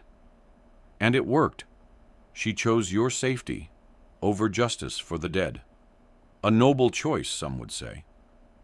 There's nothing noble about any of this, Sarah said from the doorway. She'd been quiet for hours, but now her voice was steel. You corrupted everything. Faith, family, even love. You turned Sister Agatha's love for Pat into a weapon. Morrison's lawyer entered. My client has fulfilled his obligation. 3 days of testimony, all locations revealed, all names provided. Not all, Cole said, checking her notes. You said 17 schools. You've only given us 15. Morrison hesitated. The last 2 are different. Different how? They're still active. The room erupted. Cole was immediately on her radio, calling for backup teams. Tommy lunged toward Morrison before being held back. Active? Pat said. You mean there are children there now? Not children. The people who were children, who survived but were too damaged to release. Morrison's voice was barely a whisper. St. Christopher's Institute, near Erie. St. Benedict's Retreat, in the Poconos. They're listed as facilities for disabled adults, but they're really holding the ones who survived but can't function. the ones whose minds broke. How many? Cole demanded. 23 at St. Christopher's, 18 at St. Benedict's. The youngest would be in their 50s now. They've been institutionalized their entire lives. Sarah was already moving. We go now, tonight. We need warrants, Cole began. Children have been locked up for 50 years, and you want paperwork? Sarah's voice was fierce. Every hour we wait is another hour of their imprisonment. Cole made the call. Emergency warrants were issued. By midnight, 2 FBI teams were racing toward the facilities. Michael rode with the team to St. Christopher's, his mind reeling. His mother had been one of the survivors. How many more were locked away, forgotten, their families never knowing they were alive? The facility sat isolated, surrounded by forest. From outside, it looked peaceful, a retreat center, nothing sinister. But the doors were locked from outside. The windows had bars painted white to look decorative. When they entered, the smell hit them, institutional food, industrial disinfectant, and underneath, despair. The night staff, 2 orderlies and a nurse, didn't resist. They seemed relieved. Thank God, the nurse said. I've worked here 3 years. These aren't disabled adults, they're prisoners. Some of them still ask for their mothers. They found them in locked rooms. 23 people, aged 51 to 67. Some were catatonic, others lucid, but institutionalized so long they couldn't function. One woman, 60 years old, was drawing on her wall with crayons. The same picture over and over, children in a basement trying to climb out. What's your name? Cole asked gently. Rebecca, the woman said. Rebecca Turner. I'm 9 years old. When can I go home? The trauma had frozen her at the age she'd been rescued. 51 years in this place, still 9 years old in her mind. In another room, they found a man, 65, who'd kept a journal. Thousands of pages over decades, all saying the same thing. My name is Robert Vale. I survived St. Agnes Academy. This is not a hospital. This is a prison. Someone please find this. By dawn, both facilities were evacuated. 41 people, survivors of the various incidents, had been held for decades. Some could potentially recover with proper treatment. Others were too damaged, their minds protecting them by never growing past childhood. Pat stood in the empty facility, looking at rooms where children had grown old in captivity. This is worse than murder. This is decades of murder, every day. But they're free now, Tommy said. Finally free. Sarah was reading documents from the administrator's office. Morrison paid for everything. Millions of dollars over 50 years to keep them locked away. Money that could have helped them heal, used instead to hide them. As they left St. Christopher's, the sun rising over the Pennsylvania hills, Michael thought about the arithmetic of horror. 55 dead at St. Bartholomew's, hundreds more at other schools, 41 locked away for decades, and his own mother, living a full life but carrying trauma she could never speak. It's not over, Cole said, reading updates on her phone. The arrests Morrison's confession triggered. We're finding more evidence, more schools. This went beyond Pennsylvania. There's a network, interstate, maybe international. The scope kept expanding, like ripples from a stone dropped in water 50 years ago.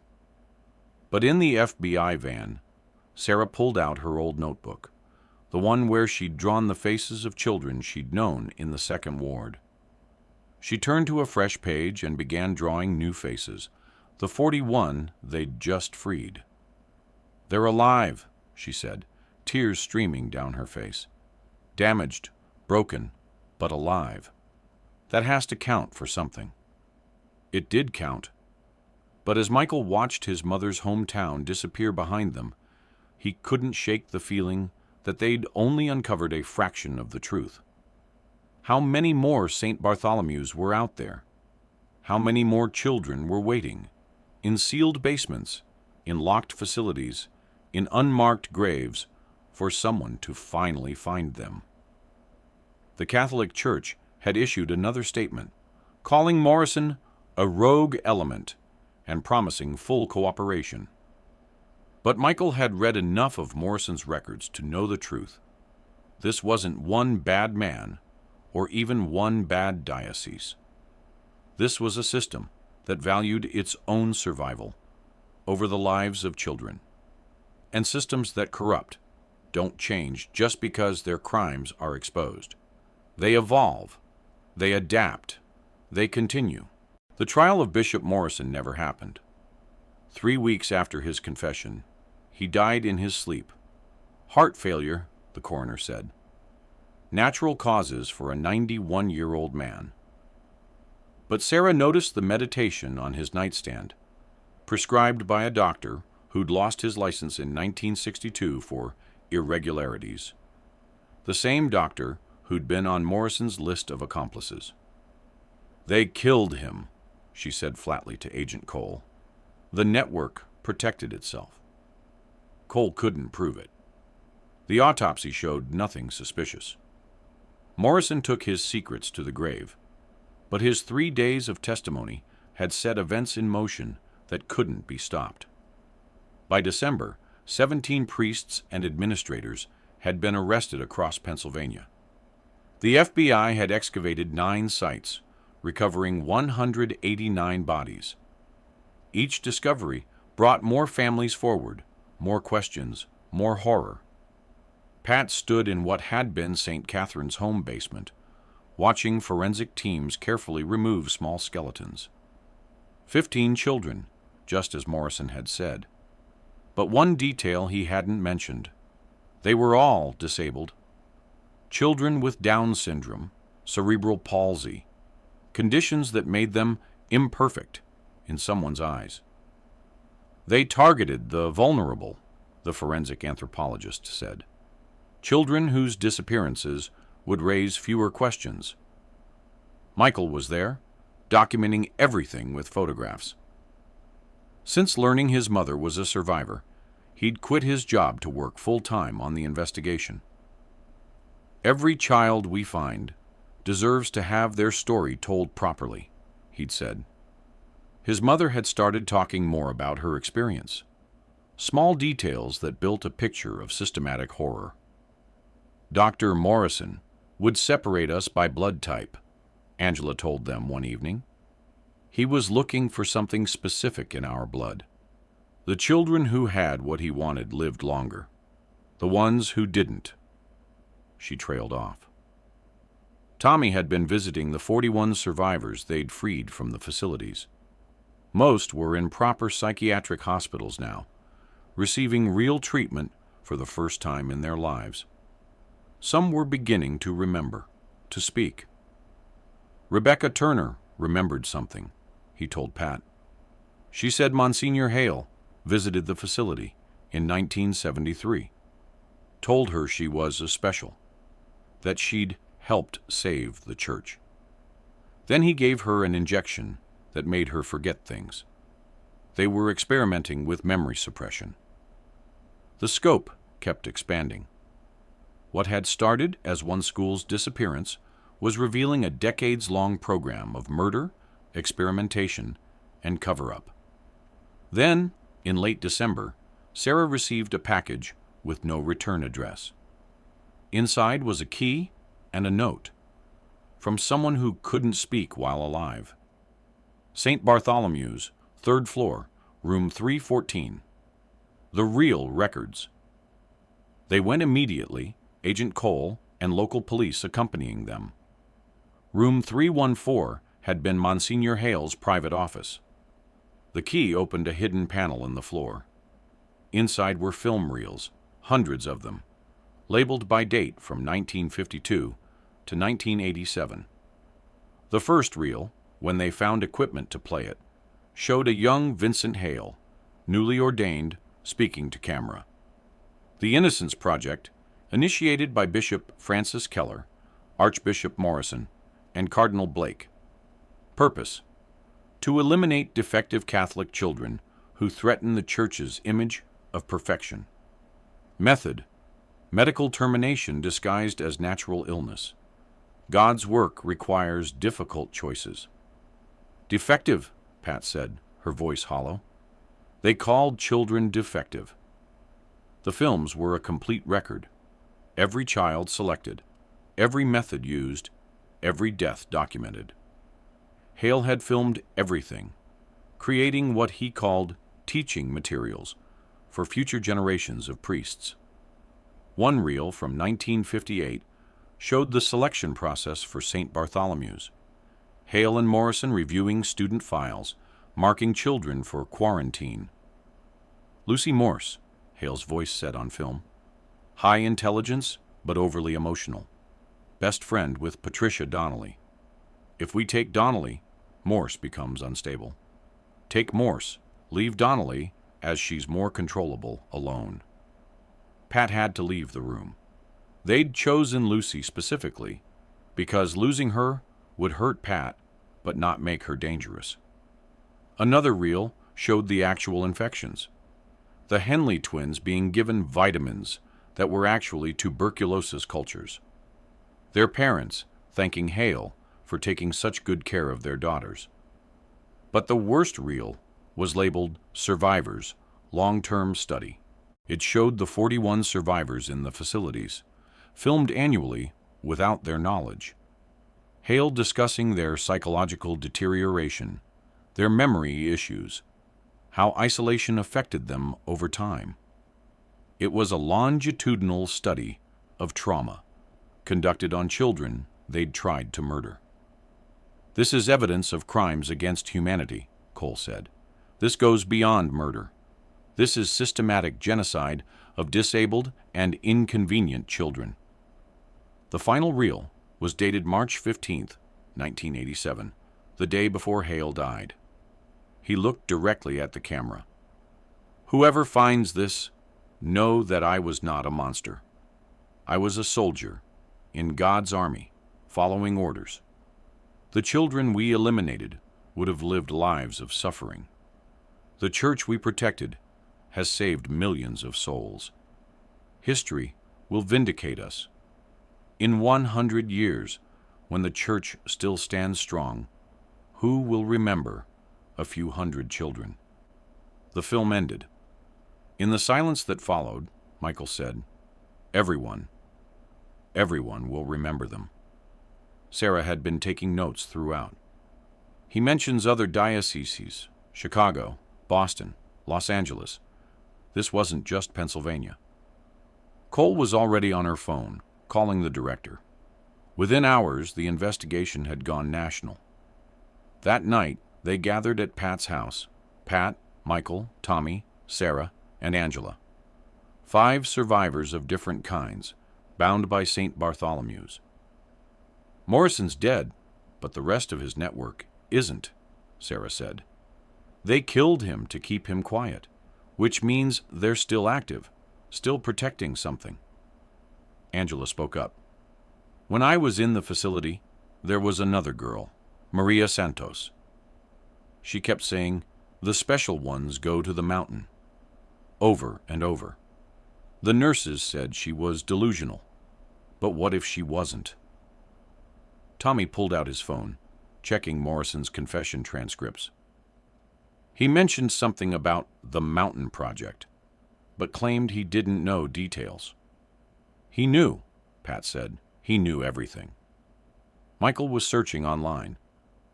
There are 3 Catholic retreats in the Pennsylvania mountains, all built in the 1960s, all privately funded, all with restricted access. St. Francis Mountain Retreat, Sarah read from his screen. Built 1963, same year as the first facility for survivors, funded by anonymous donors. They looked at each other. After everything they'd found, was there more? Another horror waiting in the mountains? We go tomorrow, Tommy said. With or without FBI backup. With, Cole said from the doorway. She'd let herself in, holding a federal warrant. The films were enough. We have authorization to search every Catholic property in Pennsylvania, starting with St. Francis Mountain Retreat. As they planned the next day's search, Pat looked at the photo of Lucy on her wall.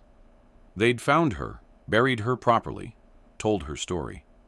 But Lucy was just one of hundreds, maybe thousands. "We're going to find them all," she said to the photo. "Every child they took, every secret they buried. I promise." Outside, snow began to fall, covering Millbrook in white. The abandoned school on the hill looked almost peaceful, its horror hidden beneath clean snow.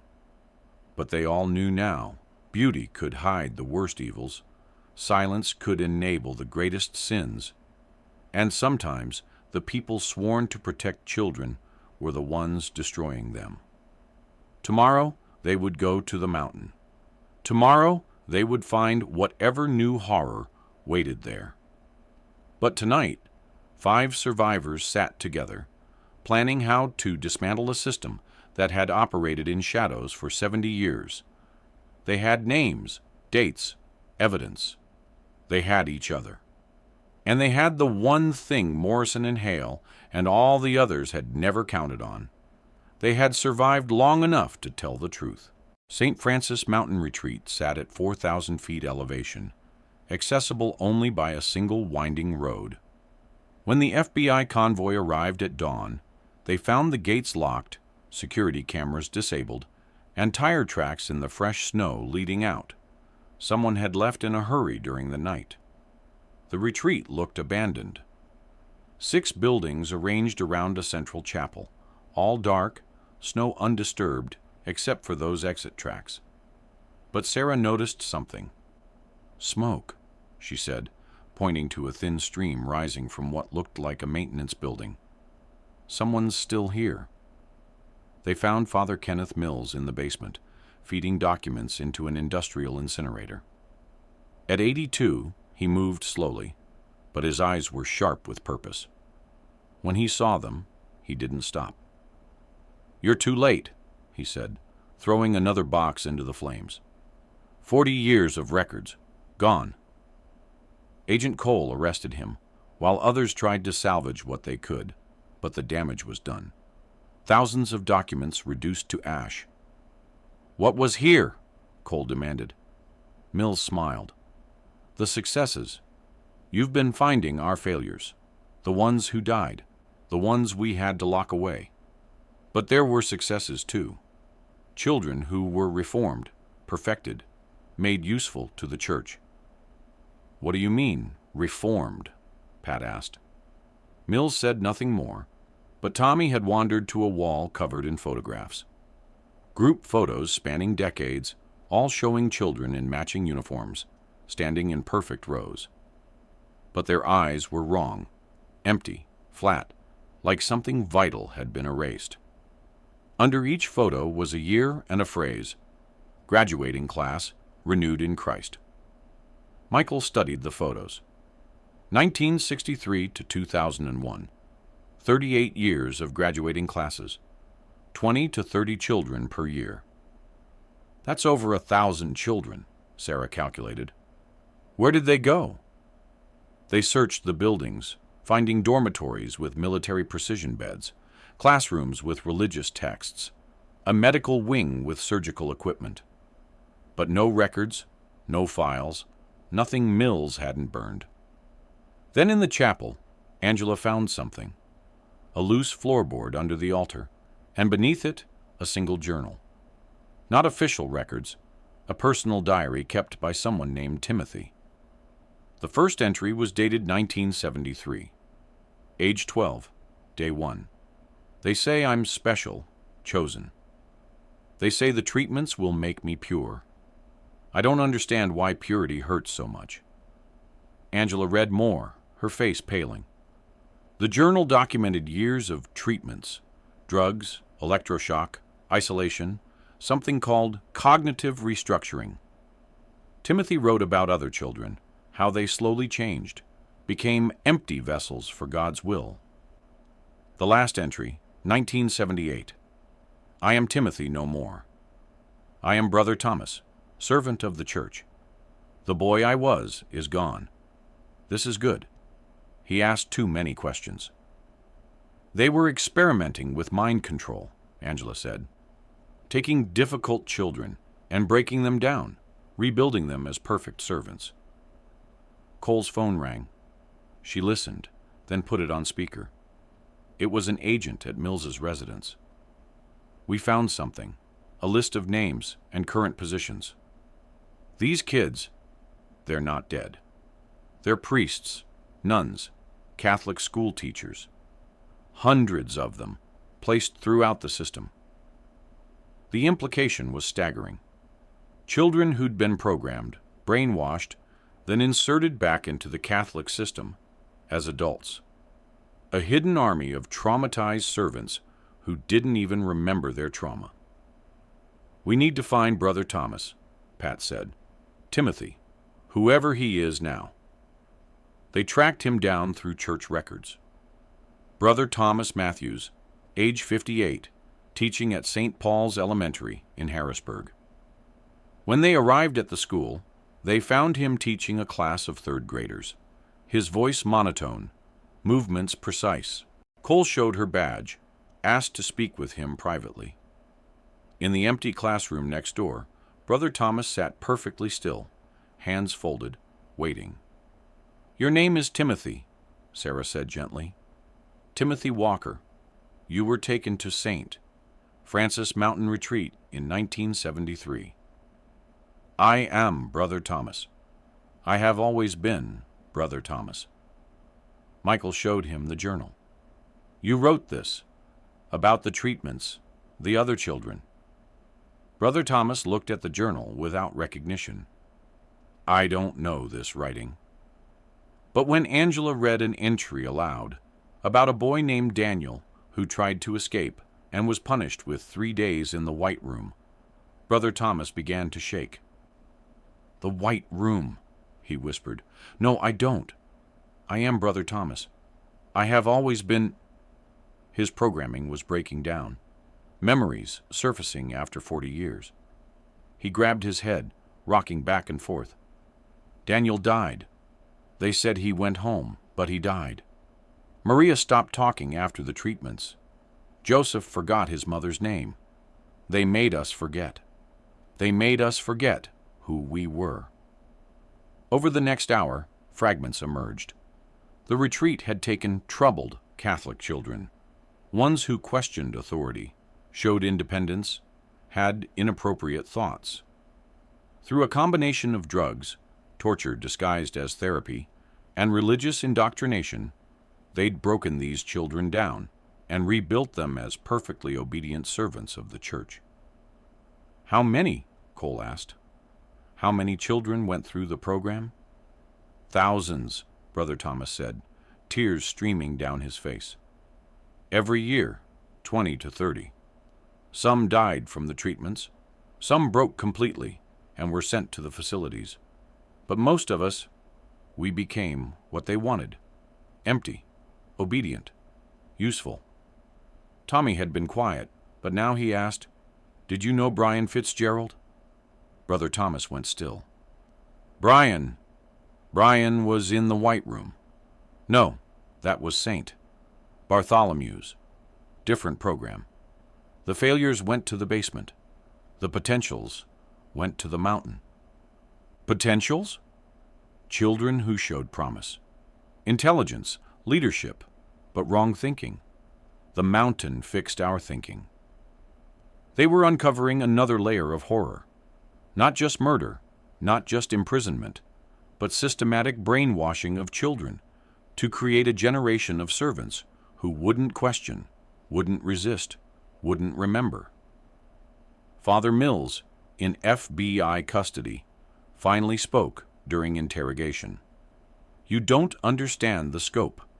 Every diocese in America sent children to us, the promising but problematic ones. We fixed them and sent them back. They're teachers, counselors, youth ministers, and they don't remember what we did to them. But the programming is breaking down, Cole said. Brother Thomas remembered. Mills laughed. 1 out of thousands. The rest are ticking time bombs of suppressed trauma, working with children every day. When they break, and they will break, the damage will be catastrophic. The FBI task force expanded again. They had to find every survivor of St. Francis Mountain Retreat, evaluate them, get them help before their programming collapsed catastrophically. But the records were ash, the witnesses were programmed to forget, and the church claimed no knowledge of the program. That evening, Brother Thomas sat with the group at Pat's house. His memories were returning in pieces, each one more horrific than the last. They made us hurt each other, he said quietly. Said it would make us stronger in faith. Children torturing children while priests took notes. I remember a girl named Catherine. She was 9. She wouldn't break, no matter what they did. So they made us watch while they... He couldn't continue. But he pulled out his phone, showed them a photo from his school. She's Sister Catherine now. Teaches kindergarten in Philadelphia. She doesn't remember either. But sometimes I see her flinch when someone raises their hand too fast. The body remembers what the mind forgets. Sarah had been taking notes, building a database. We have to find them all. Every child who went through that program. They're all victims, even if they don't remember it. And they're all potential dangers, Angela added. Traumatized people working with children. One trigger away from either breakdown or... She didn't finish, but they all understood. Sometimes trauma turned inward. Sometimes it turned outward. Pat looked at the photo of Lucy again. She was lucky, she said, and everyone turned to stare at her. She died as herself. These children, they killed who they were, replaced them with empty shells. That's worse than death. As night fell, Brother Thomas made a decision. I'll help. I'll try to remember more, find others. We were given code names, ways to recognize each other. Most won't remember, but maybe I can help them remember safely. It was a dangerous proposition. Awakening suppressed trauma in hundreds of people simultaneously could cause a mental health crisis. But leaving them programmed, walking wounded among children, was equally dangerous. There's something else, Brother Thomas said as they prepared to leave. Mills mentioned the successes, but there was another category, the special projects. Children who showed exceptional abilities, photographic memory, mathematical genius, perfect pitch. They went somewhere else, not the mountain, not the basements. Somewhere Mill called the garden. Another sight, another horror. The rabbit hole kept going deeper. Michael looked at the map where he'd been marking locations. Pennsylvania was covered in red pins, murder sites, facilities, the mountain retreat. How many more pins would he add before this was over? Tomorrow, Cole said, we start looking for the garden. But Sarah, ever observant, noticed something. The tire tracks at the retreat. Someone left last night, after news of our investigation broke. Someone who knew we were coming. There's still an active network, and they're moving. Whatever the garden is, they're either destroying evidence or moving the children, Tommy finished. If the garden is still active, there could be children there right now.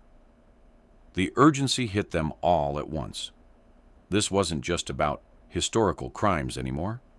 There could be children in danger right now, today. As they prepared for another search, another race against evil, Pat made a vow. No more basements, no more hidden children. It ends now. But even as she said it, she knew the truth. They'd uncovered 3 layers of horror: the murders, the facilities, the brainwashing program. How many more layers were there? How deep did this darkness go? The garden wasn't a place.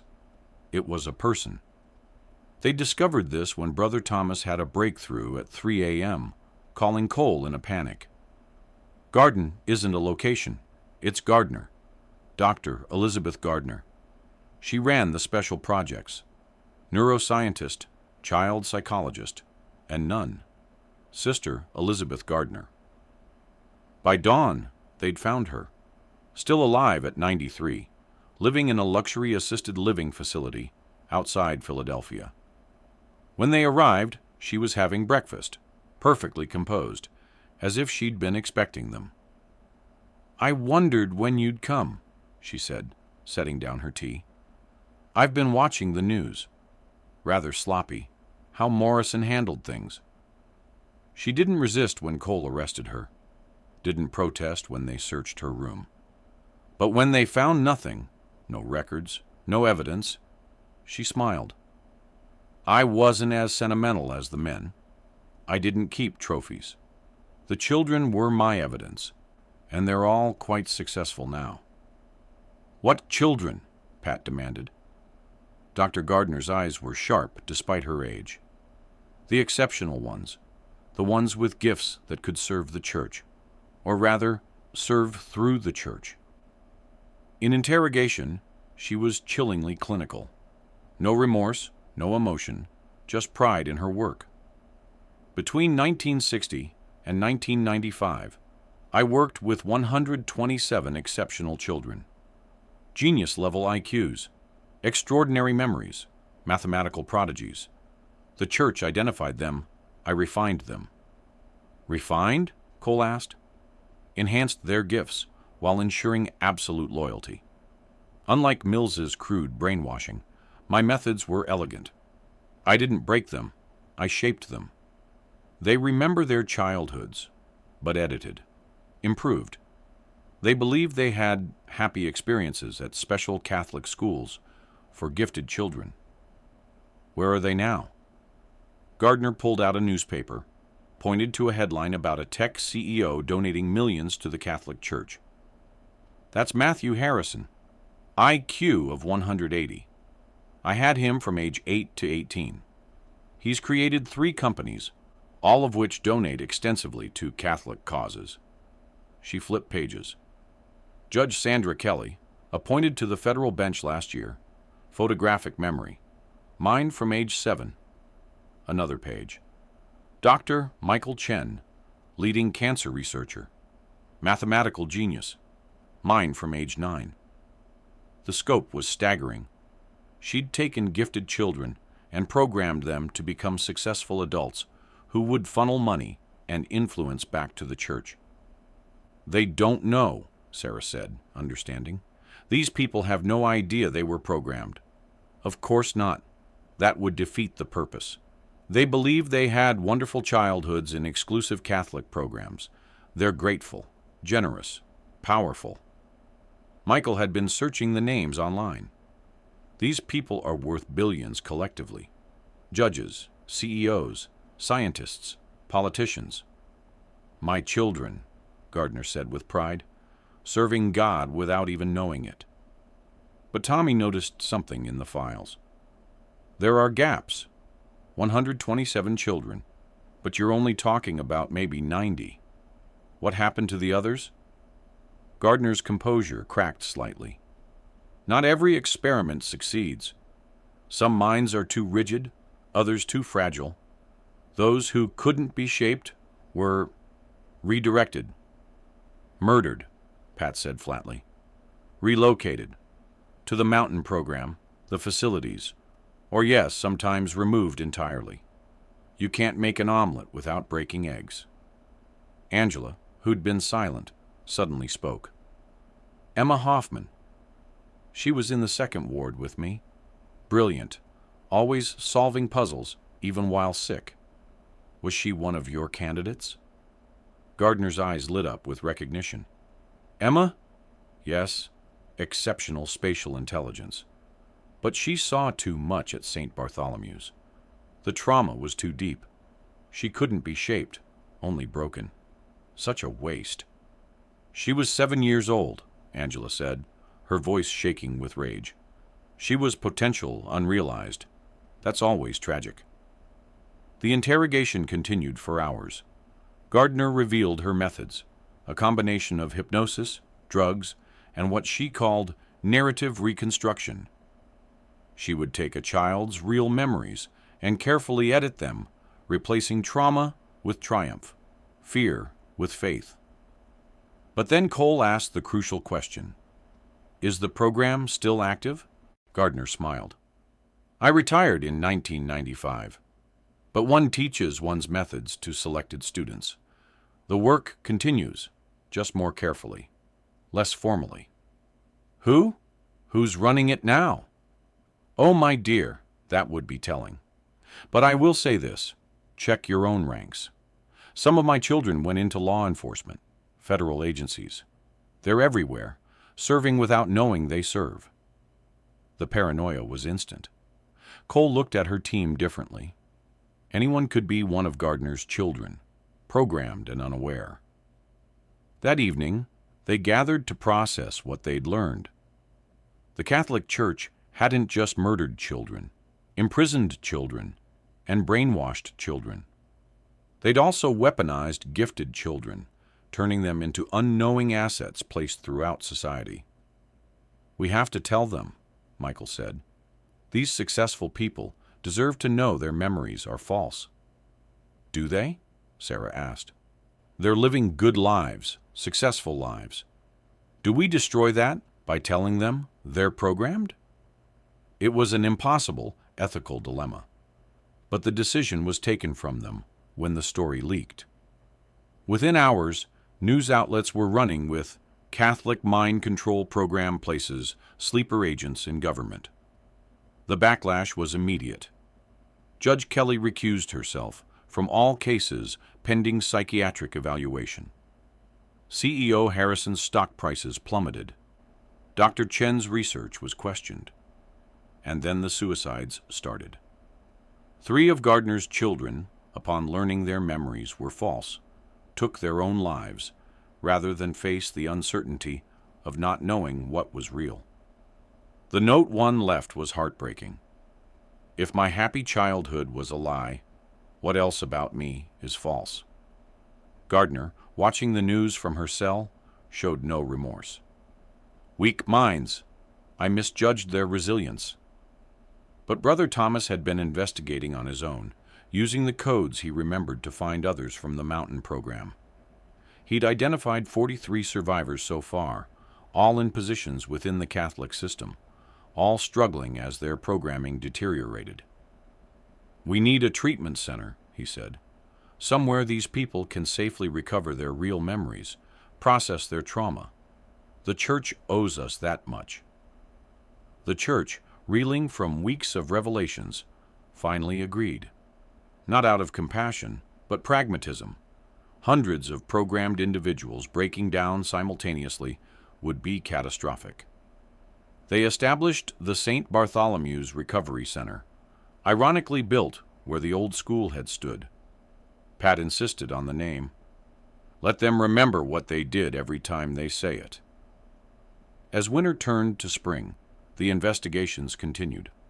More sites were found, more bodies recovered. The final count would never be complete. Too many records destroyed, too many witnesses dead. But the confirmed numbers were staggering. 447 children murdered across Pennsylvania alone. 89 imprisoned in facilities. Approximately 1,000 brainwashed through the Mountain program. 127 subjected to Gardner's experiments. At Lucy Morse's grave, now covered in spring flowers, Pat sat with Michael, Tommy, Sarah, and Angela. 5 people whose lives had been shaped by one Catholic school's dark secret. We did it, Pat said. We found them. We told their stories. But it's not over, Sarah said. There are other states, other countries. This system existed everywhere the Church had power. Tommy nodded. The FBI says they're getting calls from Ireland, Australia, Canada. Similar stories, similar patterns. Then others will have to continue the fight, Pat said. I'm 67 years old. I spent 50 years looking for Lucy. I found her. That has to be enough. But even as she said it, she knew it wasn't enough. Could never be enough. Every saved child revealed 10 more who weren't saved. Every answered question raised a dozen new ones.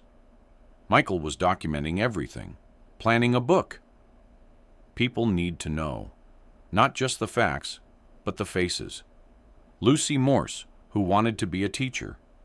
Brian Fitzgerald, who collected lucky pennies.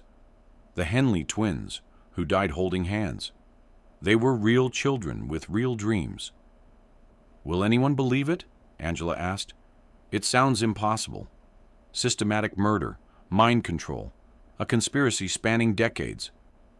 They'll believe, Sarah said firmly, because we survived to tell it. Because Brother Thomas remembers. Because the evidence is overwhelming. Because the truth, once spoken, can't be unspoken. As they stood to leave, Pat touched Lucy's headstone one last time. We finished the story, Lucy. 2 girls who wanted to be teachers. One who searched for 50 years. One who was found. Not the ending we planned, but an ending nonetheless. Walking away, Pat felt something she hadn't experienced in 50 years. Completion. Not peace, never peace, but the sense that a debt had been paid. Lucy had been found, named, mourned properly. The truth had been told.